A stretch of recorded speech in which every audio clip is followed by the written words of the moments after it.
Arab దేశాల్లో tension నెలకొంది. యమన్పై Saudi Arabia భీకర దాడికి పాల్పడింది. యమన్ వేర్పాటువాదుల నౌకలే లక్ష్యంగా ఈ దాడులు చేసింది. ఆయుధాల సరఫరా నౌకలే లక్ష్యంగా బాంబుల వర్షాన్ని కురిపించింది. దాడులపై సౌదీ ప్రెస్ ఏజెన్సీ ఇప్పటికే ఒక ప్రకటనను కూడా విడుదల చేసింది. తాజా పరిణామాలతో తీవ్ర ఉద్రిక్త పరిస్థితులు ఏర్పడుతున్నాయి ఇరు దేశాల మధ్య. ఇప్పటికే దుబాయ్ కూడా దీనికి సంబంధించి స్పందించింది. సౌదీ అరేబియా సంయమనం పాటించాలంటూ రిక్వెస్ట్ చేసింది.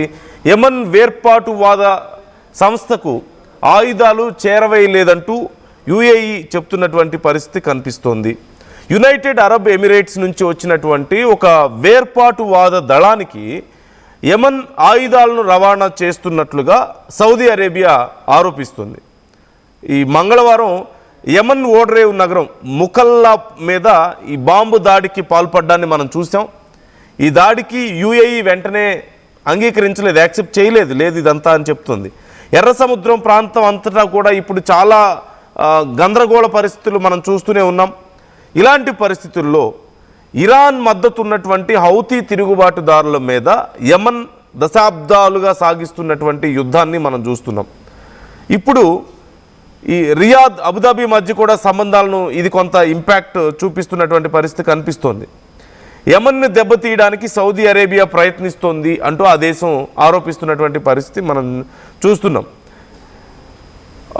ఇక్కడ సిచ్యువేషన్ ఒకసారి మనం చూస్తే యమన్లో ఉన్నటువంటి హౌతీ తిరుగుబాటుదారులు అక్కడ ఎమర్జెన్సీ ప్రకటించారు.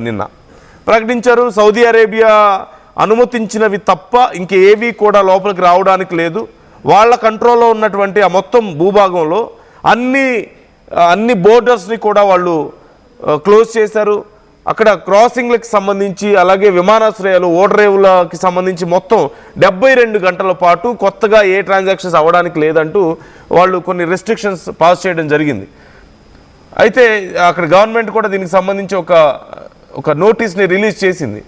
యుఏఈ ఈస్ట్ తీరంలో ఉన్నటువంటి ఒక ఓడరేవు నగరం ఫుజైరా నుంచి ఓడలు అక్కడికి చేరుకున్న తర్వాత ఇదంతా కూడా జరిగింది అంటున్నారు. ట్రాకింగ్ పరికరాలను అన్నింటినీ అక్కడ ఓడల్లో ఆపేసి అక్కడ సిబ్బంది పెద్ద మొత్తంలో ఆయుధాలను లేదంటే ఈ వెపన్స్ యుద్ధ వాహనాలను అక్కడ దించారు అనేది సౌదీ అరేబియా చెప్తోంది. ఈ దాడుల్లో ఇప్పటికీ అంటే ఈ నేపథ్యంలోనే మేము దాడులు చేయాల్సి వచ్చింది, భారీ ఎత్తున ఆయుధాలను సప్లై చేస్తున్నారు అనేది. యునైటెడ్ అరబ్ ఎమిరేట్స్ నుంచి వచ్చినటువంటి ఈ వేర్పాటు దళాలకి ఆయుధాలను రవాణా చేస్తున్నారని, ఆ ఆయుధాలకు సంబంధించినటువంటి కంటైనర్స్ మీద మేము అటాక్స్ చేసాం, ఆ షిప్పుల మీద మేము అటాక్స్ చేసాం అని చెప్పి సౌదీ అరేబియా చెప్తుంది. కాకపోతే ఇదంతా కూడా లేదు, ఇదంతా జస్ట్ డ్రామా జరుగుతోంది, ఇక్కడంతా మాకు సంబంధం లేదు అని చెప్పేసి ఇంకో పక్క యమన్ చెప్తుంది. హౌతీల విషయంలో జరుగుతున్నటువంటి ఈ గందరగోళం ఇవన్నీ మనం చూస్తూనే ఉన్నాం. మొత్తం మీద ఒక తీవ్ర గందరగోళ పరిస్థితి, ఒక కాన్ఫ్లిక్ట్ సిచ్యువేషన్ మనకు కనిపిస్తుంది. దేశాల మధ్యలో పరిస్థితులు మరింత ఉద్రిక్తంగా మారే అవకాశాలు కనిపిస్తున్నాయి. ఇప్పటికే సౌదీ దేశాలన్నీ కూడా ఈ విషయంలో చాలా సీరియస్గా అబ్జర్వ్ చేస్తున్నాయి. తొందరపడొద్దు, ఉద్రిక్తతలకు దిగొద్దు అని సజెస్ట్ చేస్తున్నటువంటి పరిస్థితి కనిపిస్తుంది. You can see those visuals. అక్కడ అటాక్స్ జరిగిన తర్వాత ఉన్నటువంటి సిచ్యువేషన్ని నేను మీకు చూపిస్తున్నాను. పెద్ద ఎత్తున ఒక్కసారిగా ఈ అటాక్స్ జరిగిన నేపథ్యంలో ఆ ప్రాంతం అంతా కూడా తీవ్ర గందరగోళం నెలకొంది. కాకపోతే ఎవరైనా ఈ దాడుల్లో ప్రాణాలు కోల్పోయారా లేదా అనేది ఇప్పటి వరకు అఫీషియల్గా కౌంట్ బయటికి రాలేదు. బట్ ఖచ్చితంగా ప్రాణాలు కోల్పోయి ఉంటారు అంటూ ఏమన్నా చెప్తున్నటువంటి పరిస్థితి కనిపిస్తుంది. ఓ పక్క ఈ ఆయుధాలకి సంబంధించినటువంటి ఇల్లీగల్గా ఇంపోర్ట్ చేసినటువంటి ఆయుధాలకు సంబంధించిన ఓడల మీద మేము దాడులు చేసామని చెప్తున్నప్పటికీ మరోపక్క లేదు, ఇవి కావాలని కుట్రపూరితంగా చేసినవే, మమ్మల్ని దెబ్బతీయాలని ప్రయత్నిస్తోంది అని చెప్పేసి ఇరు దేశాలు ఒకరి మీద ఒకరు విమర్శలు చేసుకుంటున్నటువంటి సిచ్యువేషన్ మనం చూస్తున్నాం. మరొకసారి ఉద్రిక్త పరిస్థితులు కనిపిస్తున్నాయి. యమన్ ఈ విషయంలో చాలా అగ్రెసివ్గా ఉంది, చాలా సీరియస్గా రియాక్ట్ అయ్యే అవకాశాలు కనిపిస్తున్నాయి. ఖచ్చితంగా ఈ విషయంలో మేము బలమైన సమాధానం చెప్పి తీరుతామంటూ చెప్తున్నటువంటి పరిస్థితి కనిపిస్తుంది. సో మరొకసారి అరబ్ దేశాల మధ్య ఉద్రిక్త పరిస్థితులు నెలకొనే అవకాశం ఉంది. ఈ మధ్యనే కొంచెం పరిస్థితులు నార్మల్ అవుతున్నాయి.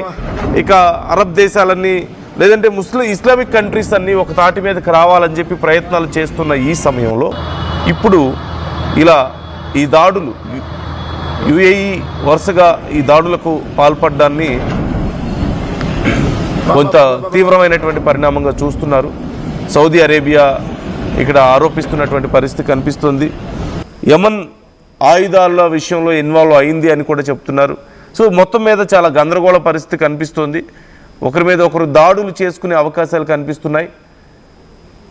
ఈ విషయంలో ఇతర ఇస్లామిక్ కంట్రీస్ కూడా కొంత ఇన్వాల్వ్ అవుతున్నటువంటి పరిస్థితి. కొంచెం ప్రశాంతంగా ఉండండి, ఎవరు దాడులు చేసుకోవద్దు అని కన్విన్స్ చేసే ప్రయత్నం జరుగుతుంది. కానీ సిచ్యువేషన్స్ కొంత ఉద్రిక్తంగా మారే అవకాశాలు అయితే చాలా క్లియర్గా కనిపిస్తున్నాయి. సో ఈ విషయాన్ని పట్ల మీ అభిప్రాయం ఏంటి? కామెంట్ చేసే ప్రయత్నం చేయండి. ఒకసారి అక్కడ ఉన్నటువంటి సిచ్యువేషన్ నేను మరింత క్లియర్గా చూపించే ప్రయత్నం Ba